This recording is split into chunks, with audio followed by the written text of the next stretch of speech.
우리 믿는 사람들에게 예수님의 오심을 기념하는 성탄절은 정말로 즐거운 날입니다. 우리 믿는 사람들 뿐만이 아니라 세상에 믿지 않는 세상 사람들에게조차도 성탄절은 정말로 즐거운 날이에요. 실상 세상 사람들이 더 즐거워해요.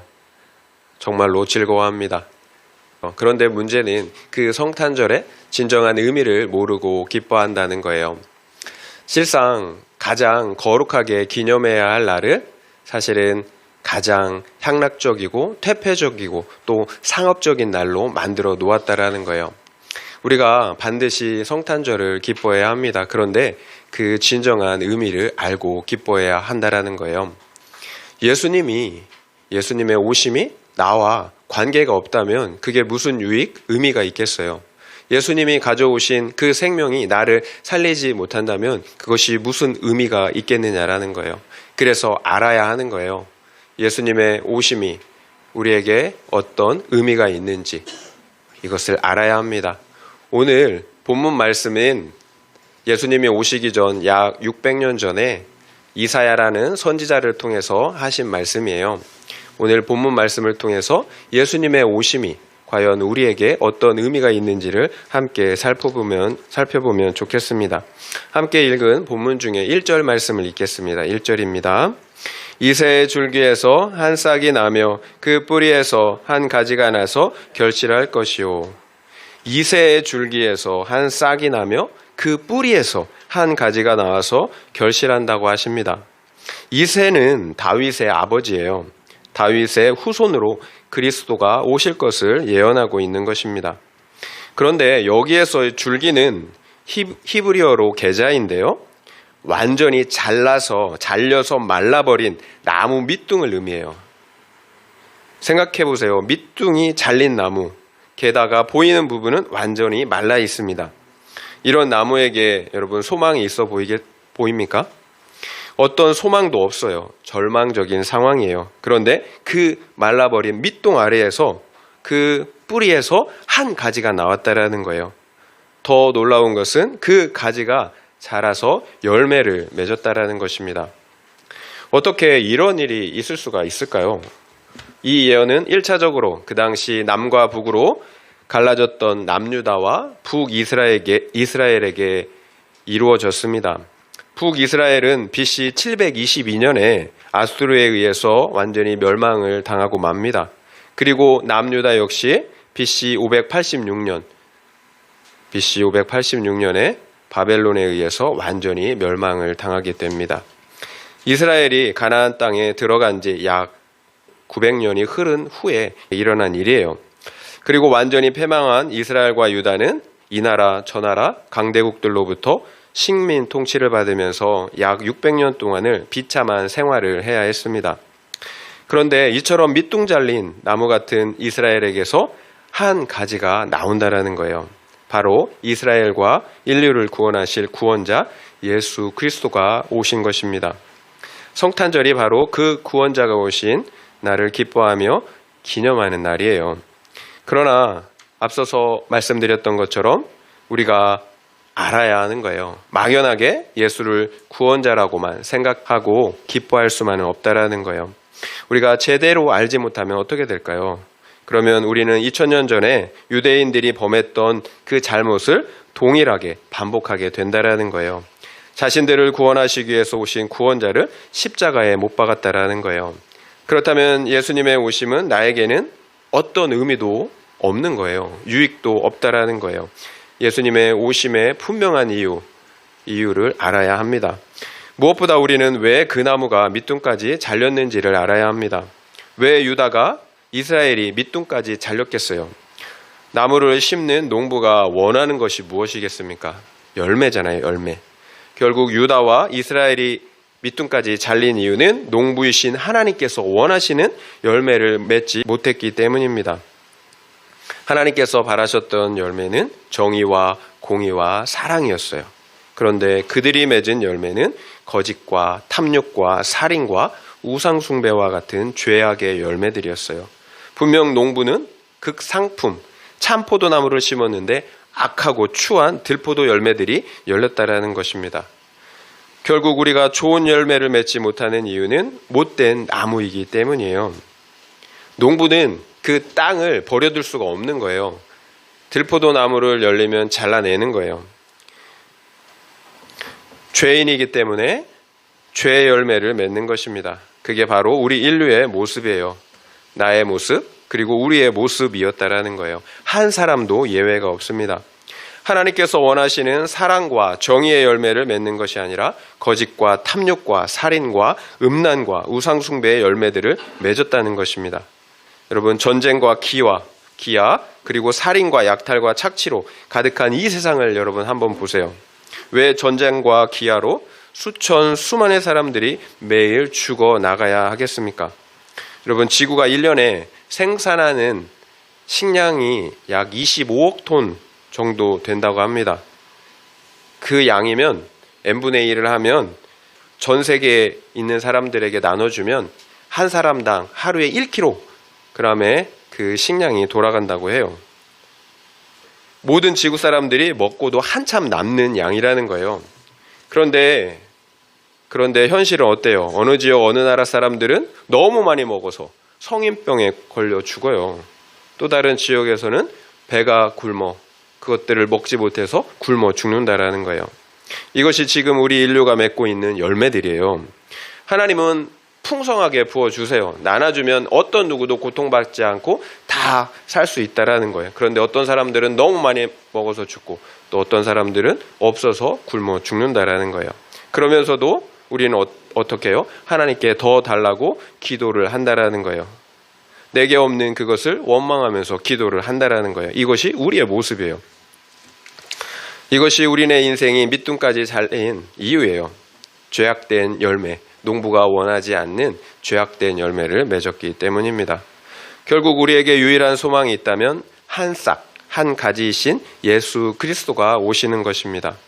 반드시 예수로 접붙여져야 한다라는 거예요.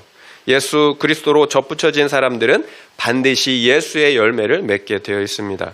이것이 바로 성경이 말씀하시는 거듭남이에요. 나는 죽고 예수로 다시 사는 것입니다. 과거 나의 그 죄된 본성은 죽고 새로운 본성, 예수의 본성으로 다시 사는 것입니다. 그러면 하나님께서 원하시는 그 선한 열매들을 맺을 수가 있습니다. 그렇다면 밑둥 잘린 나무가 되는 것이 좋은 걸까요? 나쁜 걸까요? 잘려나가지 않으면 어떻게 예수로 접붙여질 수가 있겠습니까?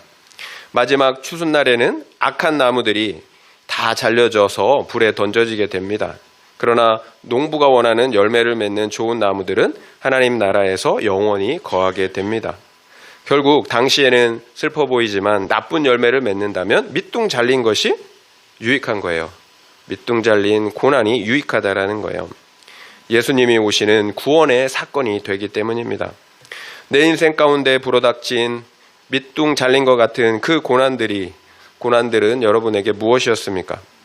실직과 이혼, 사랑하는 사람의 죽음, 불치의 질병, 관계의 파산 등 수없이 많을 것입니다.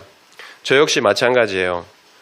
실직 당했고 또 사랑하는 사람들을 잃었어요. 어떤 누구도 이런 고난으로부터 피해갈 수가 없다라는 거예요. 이것이 인생이에요. 그렇다면 이런 고난의 사건들이 예수가 오시는 구원의 사건이 되었느냐라는 거예요. 아니면 그저 고난으로 끝났느냐라는 거예요. 이게 중요한 거예요. 고난은 모든 사람에게 다가와요. 그런데 그것이 예수가 오시는 구원의 사건이 되었느냐, 그렇지 못했느냐라는 것입니다. 우리의 선택에 달려 있어요. 과거의 죄된 삶을 회개해야 합니다. 그리고 복음이신 예수 그리스도를 영접해야 합니다. 내가 왕으로 살아왔던 내 삶의 통치권을 주님께 내어드려야 한다는 것입니다. 기억하세요. 밑둥 잘린 인생들에게 가장 필요한 것은 예수 그리스도가 찾아오시는 거예요. 만약 예수가 없는 인생이라면 비록 이 땅에서 아무리 좋은 것을 다 얻고 누린다고 해도, 또한 아무리 화려한 인생을 살았다고 해도 땔감에 지나지 않아요. 저주받은 인생입니다. 그러나 우리가 비록 어떤 고난, 슬픔을 겪었을지라도 예수가 있는 인생이라면 복된 인생이에요. 영원한 생명이 그 안에 있기 때문입니다. 어떻게 유한과 영원을 비교할 수가 있겠습니까? 우리 주님은 우리 인생 가운데 밑둥 잘린 것 같은 가장 어두운 시간에 찾아오십니다. 왜 그 어두운 시간에 찾아오실까요? 교만한 자들은 구원자 예수를 영접할 수가 없기 때문입니다. 여러분 생각해 보세요. 내 생각과 내 방법대로 모든 일이 술술 잘 풀리는데 예수님을 영접하시겠습니까? 그 주님을 의지하고 소망했겠습니까? 우리는 태생적으로 교만해요. 절대로 주님을 의지하지 않습니다. 아이들도 보세요. 지 멋대로 하잖아요. 결국 한계에 다다라야 내려놔요. 아이들도. 계속해서 내 힘, 내 지혜, 내 방법을 의지한다라는 거예요. 여전히 교만하여서 내 잘난 맛에 살았을 것입니다. 결국 우리의 밑둥 잘린 그 고난의 사건이 영혼의 관점에서 보면 축복인 거예요. 우리가 가장 낮아졌을 때, 그러니까 우리가 스스로 아무것도 할 수 없다라고 그 사실을 깨달았을 때, 그제서야 비로소 예수님을 붙잡고 의지하기 때문입니다. 그래서 고난이 유익한 것입니다. 성경은 또 무엇이라고 말씀하십니까? 우리 믿는 자들이 겨우 구원을 받는다면 믿지 않는 자들, 악한 자들은 마지막 심판날에 어디에 서겠느냐라고 말씀하고 있다라는 거예요. 우리가 이 땅에서 받는 고난을 통해서 겨우 구원을 받는다면 믿지 않는 악한 사람들은 그 마지막 날 심판 때에 어떻게 하겠느냐라는 거예요. 그래서 지금 당하는 고난이 유익한 거예요. 그래야 영원한 수치를 당하지 않기 때문입니다. 중요한 것은 예수의 싹이 난 사람들은 반드시 결실하게 되어 있다라는 거예요. 열매를 맺는다라는 거예요. 그렇다면 우리는 어떻습니까? 예수로 접붙여져 있습니까? 그래서 거룩의 열매, 사랑의 열매를 맺고 있습니까? 예수님은 나무는 열매를 보고 안다라고 말씀하셨어요. 우리가 아무리 좋은 나무라고 우겨도 소용이 없어요. 우리가 무슨 열매를 맺느냐에 따라서 좋은 나무와 나쁜 나무는 결판이 나는 거예요. 우리가 무슨 열매를 맺고 있느냐라는 거예요. 2절입니다. 2절 읽겠습니다. 그의 위에 여호와의 영, 곧 지혜와 총명의 영이요 모략과 재능의 영이요 지식과 여호와를 경외하는 영이 강림하시리니. 밑둥 잘린 나무가 어떻게 예수로 접붙여지고 또한 과실을 맺게 되는지를 말씀해주고 있는 것입니다. 우리가 과실을 맺는 이유는 여호와의 영이 우리에게 강림하시기 때문이에요. 성령 하나님의 통치를 받기 때문이라는 거예요. 우리 스스로는 거룩의 열매, 사랑의 열매를 맺을 수가 없어요. 성령이 통치하실 때만 성령의 열매를 맺을 수가 있다는 것입니다. 성령의 통치를 받는다라는 것은 과거에는 내가 내 인생의 왕으로 주인으로 살아왔다면 이제는 하나님이 내 인생의 왕으로 주인으로 살게 된다는 의미입니다. 결국 우리가 예수로 접붙여진다라는 것은 성령의 역사를 통한 구원의 실제를 의미하는 것입니다. 죽어있던 우리의 속사람이 먼저 살아나는 생명의 실제가 있습니다. 그리고 성령의 통치를 통해 하나님의 나라가 우리 안에 분명하게 이루어진다라는 거예요. 그러니까 우리의 구원은 아무런 생명력도 느끼지 못하는 관념이나 지식이 아니라는 것입니다. 하나님의 구원도 그리고 그 통치, 하나님의 나라도 성령의 역사를 통해서 우리 안에 실제로 이루어지게 된다는 것입니다. 그렇다면 죽은 우리를 살리시고 통치하시는 여호와의 영은 어떤 영이십니까? 뭐라고 말씀하세요? 지혜와 총명의 영이며 모략과 재능의 영이며 또한 지식과 여호와를 경외하는 영이라고 말씀합니다. 그러나 여기에서의 지혜와 재능과 지식은 이 세상의 지혜, 이 세상의 지식이 아닙니다. 이 세상에서 성공하고 돈을 벌고 또 행복하게 하는 그런 지혜와 지식이 아니라는 거예요. 오히려 하나님을 경외하게 하는 지식과 지혜라고 말씀하고 있어요. 성경은 여호와를 경외하는 것이 지혜의 근본이라고 말씀하고 있습니다. 여호와를 경외하는 것이 지혜이고 지식이고 명철이라고 말씀하신다라는 거예요. 왜 그럴까요? 여호와를 경외할 때 하나님께서 약속하신 그 모든 생명의 복을 받아 누릴 수가 있기 때문입니다. 여러분 이 사실을 인정하십니까? 아직도 이 세상의 성공과 행복만이 여러분 지혜라고 생각하시지 않습니까? 말씀드린 것처럼 유한한 것은 결코 복이 될 수 없어요. 여러분 유튜브를 가끔 보다 보면 계속 광고가 떠요. 주식 투자 몇백만 원으로 100억을 만들었다. 이런 어떻게 돈 버는지 성공하는 방법을 세상에서는 계속 그런 지혜를 그런 지혜로 우리를 유혹한다라는 거예요. 혹해서 얼마나 많이 빠집니까? 여러분 그런 지혜가 우리를 정말 행복하게 할 수 있을 것 같습니까? 여러분 알렉산더와 징기스칸 이분들처럼 이 세상의 땅을 많이 소유한 분들이 없잖아요. 그 많은 땅을 정복했던 그들은 지금 어디에 있습니까? 그 많은 땅이 지금 누구의 소유입니까? 잠시 잠깐 소유하는 거예요. 그들 역시 다 흙이 되었습니다. 여호와를 경외한다고 할 때 경외가 무엇입니까? 두려워하는 거예요. 그러면서도 사랑하는 것입니다. 그렇다면 자연 상태인 우리가 타락한 우리가 어떻게 여호와를 경외할 수가 있겠습니까? 극도로 이기적인 우리가 어떻게 하나님을 사랑할 수가 있겠어요? 그래서 반드시 여호와의 영이 우리에게 임해야 하는 것입니다. 3절입니다. 3절 함께 읽겠습니다. 그가 여호와를 경외함으로 즐거움을 삼을 것이며 그의 눈에 보이는 대로 심판하지 아니하며 그의 귀에 들리는 대로 판단하지 아니하며. 여호와의 영이 임하면 여호와를 경외함으로 즐거움을 삼는다고 하십니다. 그렇다면 여러분은 여호와를 경외하는 것을 즐거움으로 삼고 있습니까? 아니면 여호와를 경외하는 것을 귀찮고 불편해 하십니까? 여러분 무엇이든지 좋아야 합니다. 의무적으로는 할 수가 없어요. 평양 감사도 저 싫으면 못한다잖아요. 억지로 할 수 있는 게 없어요. 하나님을 경외하는 것도 마찬가지입니다. 즐거워야 할 수가 있어요. 그렇다면 한번 생각해 보세요. 나는 예수로 접붙여져 있습니까? 그래서 여호와를 경외하는 것이 즐겁습니까? 우리가 여호와를 경외한다면 그 경외함이 어떻게 나타날까요? 하나님은 우리의 왕이십니다. 그리고 우리는 그 왕을 기뻐하고 사랑합니다. 그렇다면 그 왕의 명령을 기쁘게 순종하지 않겠습니까? 결국 하나님의 경외는 반드시 하나님의 말씀에 대한 태도로 순종으로 나타나게 되어 있습니다. 말씀에 대한 경외가 곧 하나님께 대한 경외라는 거예요. 말씀을 묵상하는 것이 여러분 즐겁습니까? 그래서 매일 말씀을 읽고 묵상하고 있습니까? 또한 그래서 그 말씀을 순종하고 있습니까? 그렇다면 여러분은 하나님을 경외하는 것이 맞습니다. 그러나 하나님의 말씀을 가까이 하지 않고 계시다면, 그래서 하나님의 말씀에 순종할 수가 없다면 하나님을 경외하는 것이 아니에요. 예수로 접붙여진 삶이 아니라는 거예요.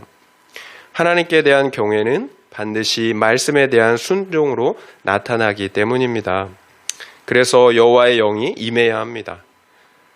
그래야 하나님을 경외할 수가 있고요.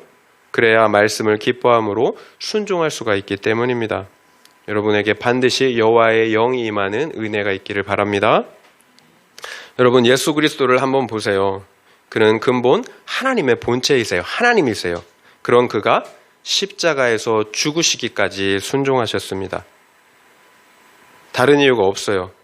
하나님의 말씀에 순종하시기 위한 것입니다. 하나님을 경외하기 때문이라는 거예요. 이처럼 여호와를 경외하는 것이 지혜의 근본입니다. 말씀을 순종하기 위해 십자가를 지는 것이 지혜입니다. 어떻게 십자가를 지는 것이 지혜이겠습니까? 여러분 잊지 마세요. 왜 십자가를 지는 게 지혜겠어요? 예수님의 그 십자가의 순종, 죽으심이 없었다면 우리는 여전히 죄 가운데, 사망 가운데 머물러 있어야 한다는 거예요. 우리 모든 인류는 여전히 사탄의 권세 아래에 있어야 했다는 것입니다. 앞서 말씀드린 것처럼 하나님의 지혜는 돈 버는 지혜, 성공하는 지혜, 행복을 위한 지혜가 아닙니다. 말씀을 순종하기 위해 십자가를 지는 지혜입니다. 이것이 영원한 생명을 얻는 참 지혜이기 때문이에요. 내가 십자가를 지면 반드시 살아요, 내가. 그리고 누군가도 살게 되어 있습니다. 이게 영적인 법칙이에요. 여러분 믿음이 있으면 이게 보여요. 그런데 믿음이 없으면 바보 같은 소리죠. 여러분 아직도 이해가 안 되시죠? 여러분 돼지우리에 있는 돼지들에게 꿀꿀이죽을 더 많이 먹기 위한 지혜가 있다면 여러분 좋겠습니까? 근수가 많이 나가면 나갈수록 빨리 도살당한다라는 거 여러분 아십니까?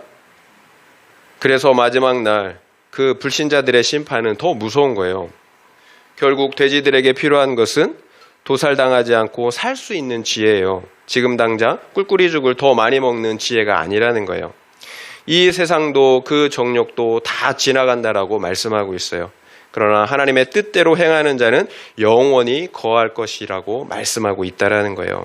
여러분 절대로 말씀을 가볍게 생각하시면 안 됩니다. 말씀대로 여러분 믿으시기 바랍니다. 여호와를 경외하는 것을 즐거움으로 삼기 바랍니다. 그래서 하나님께 기도하는 시간이 여러분 즐겁기 바랍니다. 또한 하나님의 말씀을 묵상하는 그 시간이 즐겁길 바랍니다. 절대 억지로 할 수가 없어요. 그래서 반드시 여호와의 영이 임해야 하는 것입니다. 신앙에는 회색지대가 없어요. 하나님을 나의 왕으로 모시든지 아니면 내가 여전히 왕으로 살든지 둘 중에 하나만을 택할 수가 있습니다. 우리가 예수는 왕이라고 하나님은 왕이라고 그렇게 우리가 선포하고 찬양하면서 실제 우리의 삶은 내가 왕이 되어 살아간다는 거예요. 말씀에 대한 순종이 그 모든 것을 증명해 줍니다. 100마디 말이 필요 없어요. 하나님의 백성은 하나님의 말씀을 믿고 순종하는 사람들이에요. 이것이 하나님의 백성들의 분명한 정체성입니다. 만약 우리가 하나님의 어떤 말씀을 순종하지 못하고 있다면 어떻게 될까요? 우리의 신앙은 급속도로 식게 될 거예요. 그때부터 의심이 들기 시작하고 불평, 불만이 생기기 시작한다라는 거예요. 그리고 결국 믿음에서 떨어져 나가게 됩니다. 왜 그럴까요? 우리가 순종하지 않을 때 여호와의 영이 떠나기 때문이에요. 우리의 믿음은 성령님의 함께하심, 그 은혜의 결과라는 거예요. 우리의 믿음은 우리가 가질 수 있는 것이 아니에요. 성령님의 함께하심으로 우리에게 주시는 은혜의 결과라는 거예요. 우리가 순종하지 못할 때 우리의 믿음 역시 식어지는 이유예요. 우리가 순종하지 않으면 성령님께서 우리를 떠나시기 때문이에요. 그러나 우리가 하나님의 말씀을 하나씩 순종해 나갈 때 우리의 믿음은 성장하게 되어 있습니다. 왜 그럴까요? 불순종할 때와 정반대의 이유인 거예요. 우리가 순종할 때 여호와의 영이 우리와 함께 하시기 때문입니다. 여호와의 영이 우리와 함께 하시면서 우리를 통치하신다라는 거예요.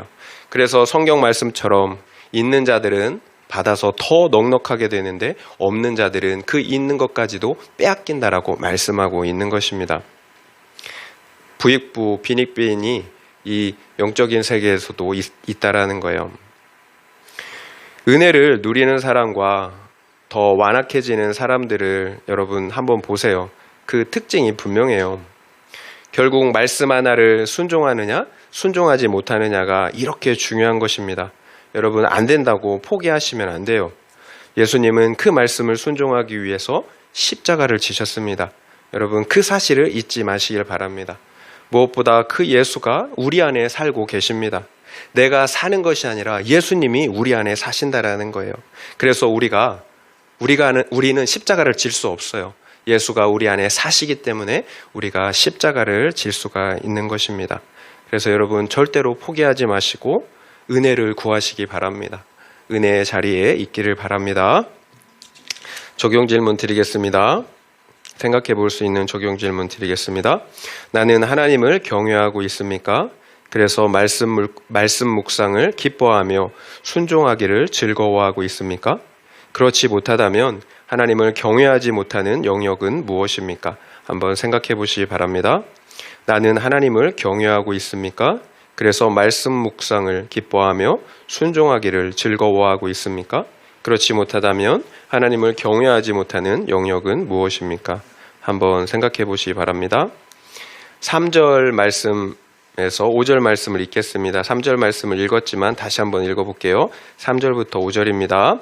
그가 여호와를 경외함으로 즐거움을 삼을 것이며 그의 눈에 보이는 대로 심판하지 아니하며 그의 귀에 들리는 대로 판단하지 아니하며 공의로 가난한 자를 심판하며 정직으로 세상의 겸손한 자를 판단할 것이며 그의 입에 막대기로 세상을 치며 그의 입술의 기운으로 악인을 죽일 것이며 공의로 그의 허리띠를 삼으며 성실로 그의 몸의 띠를 삼으리라.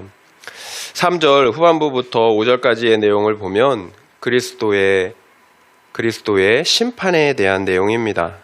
무엇보다 그리스도는 눈에 보이는 대로, 귀에 들리는 대로 판단하고 심판하시지 않는다고 하십니다. 눈에 보이는 이 세상의 기준, 옳고 그름의 기준으로 판단하고 심판하시지 않는다는 것입니다. 그렇다면 어떻게 판단하고 심판하신다는 걸까요? 말씀의 기준, 복음의 기준으로 판단하시고 심판하시겠다는 것입니다. 이것이 지혜예요. 나의 옳고 그름의 기준이 아니라 하나님의 말씀의 기준, 구속사의 기준으로 판단하는 것입니다. 무엇보다 그리스도의 심판은 택자에 대한 심판과 비택자에 대한 심판으로 나누어져 있습니다. 택자들은 가난한 자들, 겸손한 자들입니다. 그러나 비택자들은 하나님을 떠난 이 세상과 악인들로 표현하고 있어요. 먼저 택자들에 대한 심판을 보겠습니다. 4절 앞부분을 보면 그는 공의로 가난한 자를 심판하시며 정직으로 세상의 겸손한 자를 판단하신다라고 말씀하고 있습니다. 말씀드린 것처럼 하나님은 택자들도 공의로 심판하시고 정직으로 판단하신다라는 거예요. 그저 죄 없는 자들로 여기시지 않는다라는 거예요. 그렇지만 택자들에 대한 심판과 판단은 그들의 거룩과 구원을 이루시기 위한 것이지 영원한 불심판을 의미하는 것은 아닙니다. 이 땅에서 그 죄들을 잘라내기 위한 크고 작은 심판들이지 궁극적인 심판은 아니라는 것입니다. 제가 계속 말씀드리듯이 사랑하는 자를 하나님께서 징계하신다라는 차원이에요. 마지막 날 악인들과 함께 영원한 심판에 처해져서는 안 되기 때문입니다. 왜 택자들에게 고난이 필수인지를 여러분 아시겠습니까? 결국 여기에서 말씀하시는 심판과 판단은 부정적인 의미가 아니에요. 긍정적인 의미예요. 가난한 자와 겸손한 자, 택자들을 공의롭게 변호하시고 구원하신다라는 의미입니다. 택자들의 구원은 전적으로 예수 그리스도의 십자가의 공로 때문이지 택자들의 의로운 행위 때문이 아니라는 거예요. 왜 성경은 가난한 자가 복이 있다고 하겠습니까? 왜 온유한 자가 복이 있다고 하겠습니까? 하나님께서 가난한 자와 온유한 자를 변호하시고 구원하시기 때문이에요. 하나님께서 그렇게 겸손한 자들에게 예수의 싹이 나게 하시기 때문입니다. 여기에서의 가난한 자는 물질이 많고 적고의 문제가 아닙니다. 심령이 가난한 자들이에요. 하나님의 나라를 사모하는 자들입니다. 성경은 천국이 저들의 것이라고 말씀하고 있어요. 그래서 앞서 말씀드린 것처럼 밑둥 잘린 환경이 축복입니다. 환경이 가난해야 심령도 가난하고 겸손하기 때문입니다. 환경이 좋은 사람은 결코 겸손할 수가 없어요. 겸손한 척 할 뿐이에요. 이처럼 주님은 가난한 자들, 겸손한 자들에게 은혜를 베푸시고 구원하십니다. 결코 죄가 없는 자들이 아니에요. 자기 죄를 보고 인정하는 자들입니다. 그래서 오직 예수 그리스도만을 나의 구주로 붙잡는 자들입니다. 그러나 하나님을 떠난 이 세상과 악인들은 그 주님의 막대기와 입술의 기운으로 치고 죽이신다고 하십니다. 그렇다면 입의 막대기와 입술의 기운으로 치고 왜 죽인다고 하실까요? 이 세상을 심판하시는 기준이 바로 하나님의 입에서 나오시는 말씀이기 때문이에요. 공의로운 말씀의 기준으로 하나님을 반역한 이 세상과 악인들을 심판하시겠다는 것입니다. 이 세상은 눈에 보이는 대로, 귀에 들리는 대로만 심판합니다. 그 사람의 숨겨진 그 마음의 동기를 알 수가 없기 때문입니다. 그래서 이 세상의 악인들은 눈에 보이지 않게, 귀에 들리지 않게 교묘하게 법을 이용해서 또 정치적인 술수를 이용해서 더 많은 사람들을 착취하고 죽인다는 거예요. 악덕 기업가 그리고 푸틴과 같은 독재자들이 그렇다는 거예요. 이 세상은 그처럼 악한 사람들을 심판할 수가 없어요. 오히려 그들을 칭찬하기까지 한다라는 거예요. 그러나 하나님은 마지막 날에 그들 모두를 심판하십니다. 그들의 숨겨진 그 죄악된 동기까지도 다 드러내시기 때문입니다. 그렇다면 타락한 이 세상이, 이 악인들이 어떻게 하나님을 대적할 수가 있을까요? 어떤 신학자가 기차를 타고 가다가 한 할아버지가 한 4, 5살 정도 되는 그 손자아이를 안고 놀고 있는 모습을 보았습니다. 할아버지가 볼 때 손자가 얼마나 귀엽고 사랑스러웠겠어요. 그러니까 할아버지가 손자아이를 무릎 위에 앉혀놓고 오냐 오냐 하며 놀아주고 있었습니다. 그런데 오냐 오냐 하니까 이 아이가 할아버지 수염도 잡아당기고 모자도 빼뜨리고 급기야는 할아버지 뺨까지 이렇게 후려쳤다라는 거예요.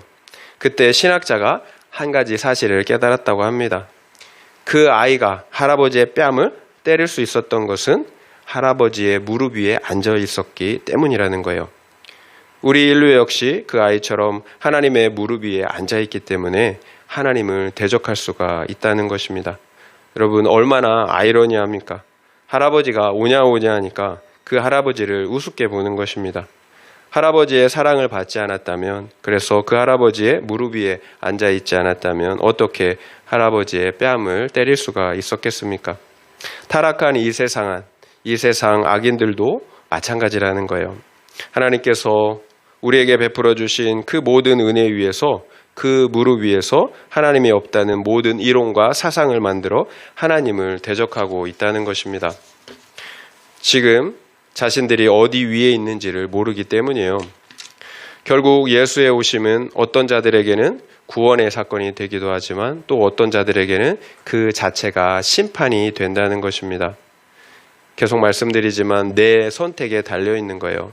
사랑의 하나님은 우리가 회개하고 돌이켜서 살기를 원하세요. 어떤 악인도 그 죄 가운데 죽기를 원하시지 않는다는 것입니다.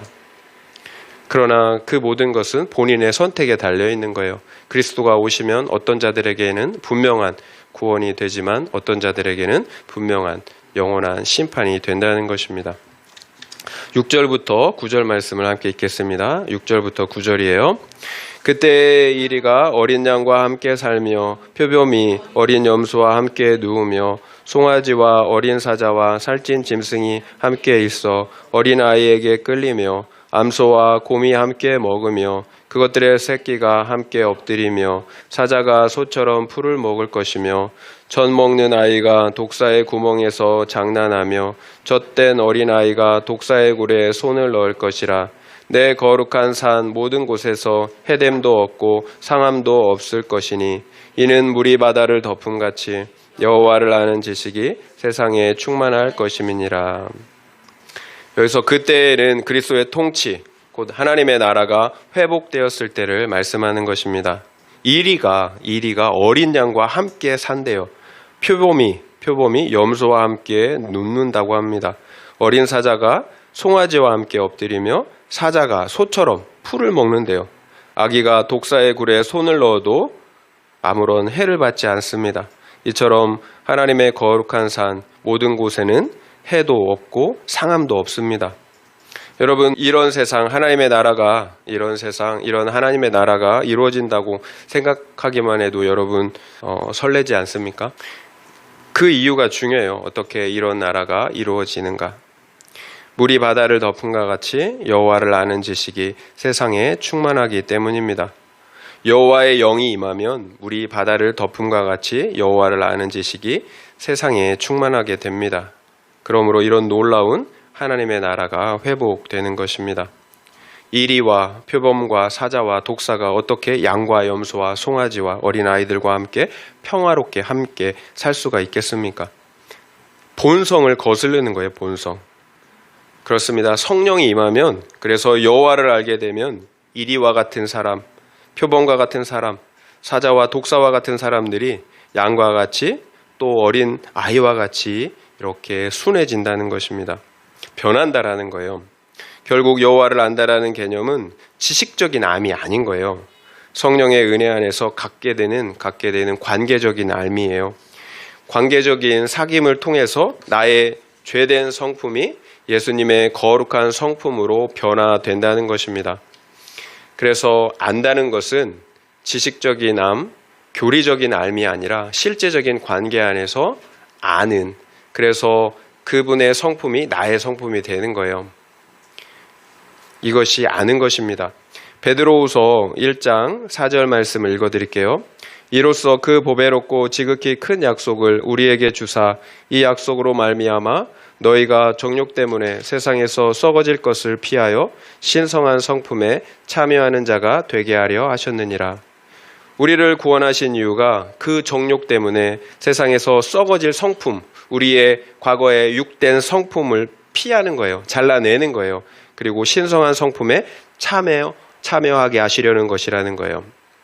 우리를 구원하신 이유가 그거예요. 과거에 이 죄악된 성품을 벗어버리고 신성한 성품, 예수의 성품, 하나님의 성품에 참여하는 것, 이것이 구원의 목적이에요. 결국 우리가 이리와 표범과 곰과 호랑이와 같은 그런 폭력적인 성품, 혈기, 정욕의 성품을 가지고 있다면 아직 우리가 여호와를 아는 것이 아닙니다. 독사와 같이 독한 시기와 미움을 품고 있다면 아직 여호와를 모른다라는 거예요. 예수가 오시면 이런 죄된 성품을 벗어버리고 하나님의 신성한 성품에 참여하기 때문이에요. 여러분, 성령의 9가지 열매 아시잖아요. 그 성령의 성품들, 사랑, 희락, 화평, 온유, 절제, 자비, 양선, 오래 참음과 충성과 같은 성령의 성품, 성령의 열매를 맺게 된다는 것입니다. 이것이 우리가 예수로 접붙여졌을 때 맺게 되는 열매들이에요. 주님은 나무는 열매를 보고 안다라고 말씀하셨어요. 우리가 예수와 관계가 있다면, 예수로 접붙여져 있다면 이런 열매들을 맺게 된다는 것입니다. 적용 질문을 드리겠습니다. 내가 맺고 있는 열매는 무엇입니까? 사랑, 기쁨, 화평, 온유, 인내, 겸손, 충성입니까? 아니면 혈기, 미움, 시기, 음란, 탐욕입니까? 한번 생각해 보시기 바랍니다. 내가 맺고 있는 열매는 무엇입니까? 사랑, 기쁨, 화평, 온유, 인내, 겸손, 충성입니까? 아니면 혈기, 미움, 시기, 음란, 탐욕입니까? 한번 생각해 보시기 바랍니다. 말씀을 마무리하겠습니다. 우리네 모든 인생은 밑둥 잘린 그런 나무와 같습니다. 반드시 예수가 찾아오셔야 소망이 있습니다. 감사하게도 예수 그리스도께서 2000년 전에 역사 가운데로 찾아오셨습니다. 그래서 인류를 그 죄와 사망에서 구원하셨습니다. 그러나 문제는 그 예수가 내 개인의 인생 속에도 찾아오셔야 한다는 것입니다. 나와 관계가 있어야 한다는 것입니다. 예수가 찾아오시면 어떤 일이 일어났습니까? 우리가 도무지 맺을 수 없는 그 열매들, 거룩의 열매들을 맺게 됩니다.